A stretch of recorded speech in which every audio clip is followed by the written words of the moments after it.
सोचिए, वकाला बन गया, स्क्रीनशॉट भी आपको मिल गया।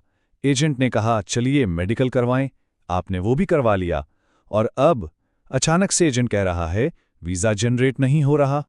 तो फिर मसला है क्या? कहीं ऐसा तो नहीं कि आपका वकाला ही खामोशी से कैंसिल हो चुका हो? अस्सलाम वालेकुम, सऊदी उर्दू न्यूज़ में खुशामदीद। आज की इस वजाहत में हम एक बहुत ही आम लेकिन परेशान कुन मसले की तह तक जाएंगे। एक ऐसा मसला जो बहुत से लोगों को उलझन में डाल देता है कि आखिर वकाला बनने और मेडिकल मुकम्मल होने के बाद भी वीज़ा जनरेट क्यों नहीं होता।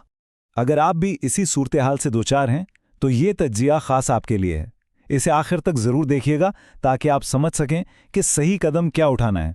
और हाँ, आगे बढ़ने से पहले हमारे चैनल को सब्सक्राइब करना ना भूलिएगा ताकि आइंदा भी ऐसी अहम मालूमात आप तक बरवक्त पहुंचती रहें।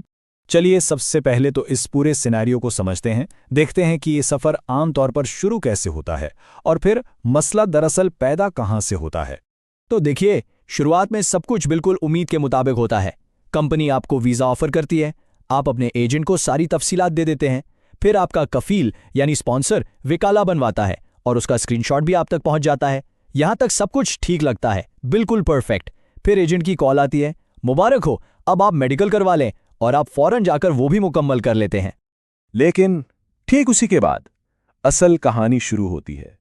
एजेंट की तरफ से अजीबोगरीब बहाने शुरू हो जाते हैं, जैसे सर वीज़ा अभी सिस्टम में शो नहीं हो रहा, या फिर बस थोड़ा सा टाइम लगेगा, जनरेट हो जाएगा, आप फिक्र ना करें। और ये जो थोड़ा टाइम है ना, ये 1-2 दिन का नहीं होता। अक्सर ये इंतज़ार पूरा 1 महीना या कभी कभी तो इससे भी ज़्यादा लंबा हो जाता है। तो एक बात समझ लें, अगर 1 महीना गुजर चुका है तो ये कोई मामूली सिस्टम की ताख़ीर नहीं है। हकीकत कुछ और हो सकती है। जैसे हो सकता है कि आपके कफील ने वकाला बनवाने के फ़ौरन बाद उसे कैंसिल कर दिया हो, या ये भी मुमकिन है कि कंपनी ने वीज़ा जारी ही ना किया हो और प्रोसेस दरमियान में ही रुका हुआ हो। और एक तीसरी बहुत आम वजह यह होती है कि एजेंट ने जल्दी में आपका मेडिकल तो करवा लिया जबकि वीज़ा अभी तक तैयार ही नहीं था।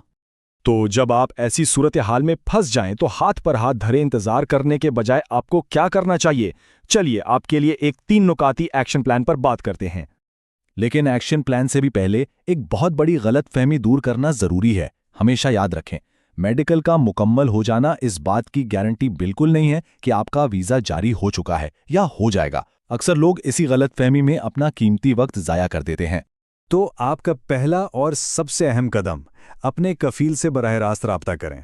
उनसे दरख्वास्त करें कि वो सिस्टम में वकाला का लाइव स्टेटस चेक करके बताएं। साफ साफ पूछें, स्टेटस एक्टिव है या कैंसल्ड। दूसरा कदम, अपनी कंपनी से तस्दीक करें। उनसे बराह रास्त सवाल करें कि क्या उन्होंने वाकई आपका वीज़ा ऑफिशियल तौर पर जारी किया है। और फिर तीसरा कदम, जब ये दोनों मालूमात आपके पास आ जाएं, तो फिर अपने एजेंट से एक ठोस वजह पूछें कि आखिर वीज़ा जनरेट क्यों नहीं हो रहा। आप बेस तहकीक के 2 ही नतीजे निकल सकते हैं।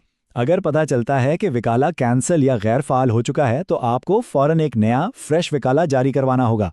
और अगर मालूम हो कि वीज़ा तो कभी इशू ही नहीं हुआ था तो बदकिस्मती से पूरा प्रोसेस बिल्कुल शुरू से दोबारा करना पड़ेगा।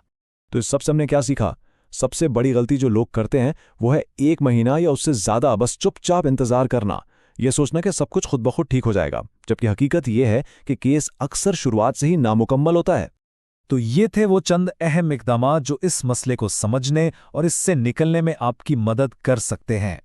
अगर आपके साथ भी कुछ ऐसा ही हो रहा है तो अपनी पूरी कहानी नीचे कमेंट्स में ज़रूर लिखें। हो सकता है आपके तजुर्बे से किसी और को रहनुमाई मिल जाए। उम्मीद है इस वजाहत से आपको ये समझने में आसानी हुई होगी कि मसला कहाँ हो सकता है और आपको क्या करना चाहिए। इस मालूमाती गुफ्तगू को उन लोगों के साथ लाजमी शेयर करें जो शायद इसी उलझन का शिकार हों। आइंदा भी ऐसी ही तफसीलात के लिए हमारे चैनल को सब्सक्राइब करना मत भूलिएगा। अपना ख्याल रखिएगा। अल्लाह हाफिज़।